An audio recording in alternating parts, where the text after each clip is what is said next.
अस्सलामु अलैकुम रहमतुल्लाहि बरकातुहू। आप लोगों के लिए कल जो मैसेज था उसमें हमने आपको रिश्तेदारी बताए थे। रिश्तेदारी में जो है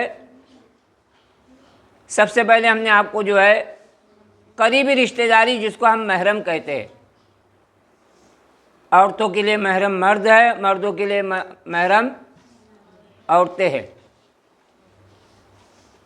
उसमें अम्मी को हम इंग्लिश में क्या कहते हैं? मम्मी। अब्बू, दादा, दादी, नाना, नानी, खाला और मामू रखो। खाला और मामू जो करीबी रिश्तेदार जिसको हम महरम कह सकते हैं। फूफी और चाचा। खाला और मामू बोले ना हमने, फूफी और चाचा याद रखो। उसके बाद जो है हम इससे से रिलेटिव जो जैसे अभी हमारी जो है फूफी है, फूफी की बच्चियां जो है ये हमारे लिए लड़कों के लिए नामहरम है, और लड़कियों के लिए फूफी के लड़के वो नामहरम है जिसको हम कज़िन कहते हैं। क्या कहते हैं? कज़िन। लेकिन जो करीबी रिश्तेदार जिसको मैंने अभी क्या कहा, खूनी रिश्तेदार जो महरम है, उसमें सबसे पहले हम क्या याद रखेंगे मालूम? भांजा और भांजी याद रखो। क्या याद रखेंगे? अब भांजा किसको कहते हैं? भांजा किसको कहते हैं? बहन के बेटे को भांजा कहते हैं, और भांजी बहन के बेटी को। आगे याद रखो भतीजा और भतीजी। भतीजा किसको कहते हैं? भाई के बेटे को भतीजा कहते हैं, और भाई की बेटी को भतीजी कहते हैं। आगे चलो, नवासा और नवासी। नवासा और किसको कहते हैं? नवासा अपने बेटी की बेटी को नवासी कहते हैं, और बेटी के बेटे को नवासा कहते हैं। पोता और पोती किसको कहते हैं? अपने बेटे के बेटे को पोता कहते हैं, और बेटे के बेटी को पोती कहते हैं। ये करीबी रिश्तेदार है जिसकी वजह से हम क्या होते, इनके साथ लड़कियां सफ़र कर सकती है, और लड़के जो है इनको अपने महरम में जो है सफ़र कर सकते हैं।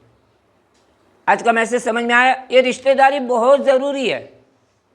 ये रिश्तेदारी बहुत ज़रूरी है जिसकी वजह से हम जो है, हमने हदीस पढ़े, ला यदखुलुल जन्नत कातिअ, रिश्तों को तोड़ने वाला जन्नत में नहीं जाएगा।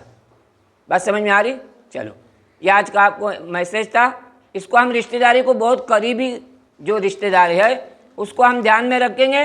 और जो हमारे कज़िन है, अभी कज़िन में देखो, खालाजाद भाई बहन ये हमारे कज़िन है जो नामहरम है। फूफीजाद भाई बहन ये हमारे कज़िन है, वो हमारे लिए नामहरम है। मामूजाद भाई बहन ये हमारे लिए कज़िन तो है लेकिन नामहरम है, और खालाजाद भाई बहन ये हमारे लिए कज़िन है लेकिन नामहरम है। चार याद रखो, फूफीजाद भाई, मामूजाद भाई, चचाजाद भाई और खालाजाद भाई बहन ये नामहरम है। ठीक है? देखिए, आखिरी मैसेज आपके लिए था महरम और नामहरम में। मैंने अभी महरम बताया ना आप लोगों को। किसको आवाज़ नहीं आ रही वहाँ से? मर्द ही औरत का सबसे बेहतरीन मुहाफिज होता है। महरम मर्द, कौन सा मर्द बोलो?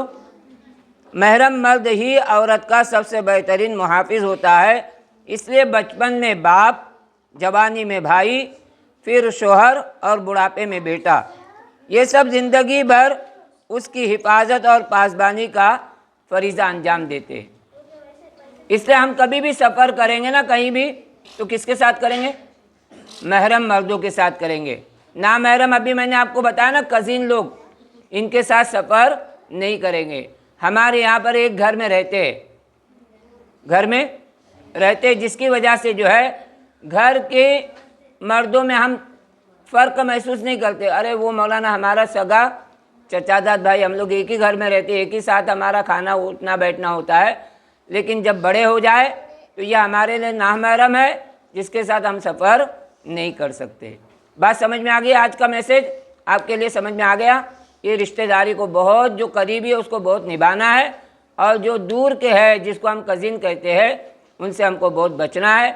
यहाँ तक कि हदीस में आता है कि अगर एक बीवी के लिए घर में अगर उसका देवर है, तो अल्लाह के नबी सल्लल्लाहु अलैहि वसल्लम से पूछा गया, क्या देवर से भी पर्दा करना है? तो कहा देवर तो मौत है।